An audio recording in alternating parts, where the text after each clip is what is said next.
Assalamualaikum warahmatullahi wabarakatuh. Nama saya Muhammad Alfaidul Nur Sodiki Dimyati. Nomor absen 25, kelas 12 IPS 3, SMA Negeri Harjasa Jember. Pada kesempatan kali ini saya akan sedikit menjelaskan dampak dari COVID-19 atau Corona terhadap perekonomian global yang ada di Indonesia. Nah, sebelum saya menjelaskan lebih lanjut, saya akan memberikan informasi apa sih itu pandemi COVID-19 atau Corona. Pandemi COVID-19 adalah suatu virus yang menyerang saluran pernafasan manusia, yang dimana virus itu dapat menyebar sangat luas dengan cepat dengan media apa saja. Salah satunya dengan media kertas dan uang logam. Lalu apa upaya pemerintah untuk menanggulanginya atau mengatasi pertumbuhan virus itu? Dan tentunya untuk menghentikan virus itu, salah satunya adalah lockdown, dan juga ada social distancing dan juga penyemprotan disinfektan. Lalu apa dampak COVID-19 terhadap perekonomian global yang ada di Indonesia? Yang pertama, dengan adanya lockdown pada sektor pariwisata, maka diharuskan untuk beberapa pariwisata destinasi wisata tertentu atau bahkan semua pariwisata ditutup. Dan karena adanya penutupan itu, maka akan banyak angka pengangguran yang ada di Indonesia. Dan juga Indonesia akan menurun pendapatan dari sektor pariwisata, yang dimana sektor pariwisata ini adalah sektor penyumbang perekonomian terbesar setelah kelapa sawit. Lalu jika terus-terusan begini, maka Indonesia akan mengalami krisis ekonomi dan akan mengalami penurunan perekonomian. Lalu untuk dampak yang kedua adalah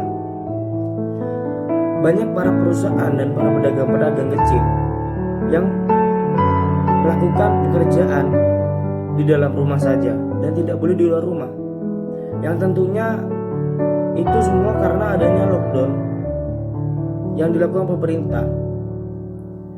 Sedangkan apa yang dilakukan mereka di rumah itu kurang maksimal, kurang efisien untuk melakukan pekerjaan seperti itu. Seperti pabrik foto, kalau dikerjakan di rumah kan kayak kurang efisien gitu. Terus maka dari itu banyak juga pabrik-pabrik dan para pedagang-pedagang yang mengalami kerugian karena dampak COVID-19 ini. Yang ketiga, pada sektor transportasi, baik transportasi darat, udara maupun laut, semuanya mereka melakukan pembatasan transportasi dan bahkan ada yang sama sekali ditutup dan tidak beroperasi, di mana itu akan mengalami kerugian sangat besar karena tidak adanya pemasukan dan berhentinya pengoperasian tersebut.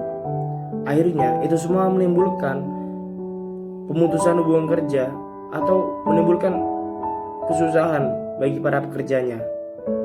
Seperti penerbangan, saat ini penerbangan mulai ditutup semuanya. Banyak penerbangan yang ditutup, meskipun mungkin ada beberapa yang tidak. Dan juga pada perkereta apian, transportasi darat, seperti kereta api atau Gojek online atau transportasi seperti angkutan umum, pasti mereka karena adanya pembatasan social distancing dan melakukan pekerjaan work home from home, itu akan sangat mempengaruhi perekonomiannya. Maka dari itu banyak transportasi darat seperti Gojek dan angkutan umum sudah jarang melakukan pekerjaan mereka karena dirasa merugikan.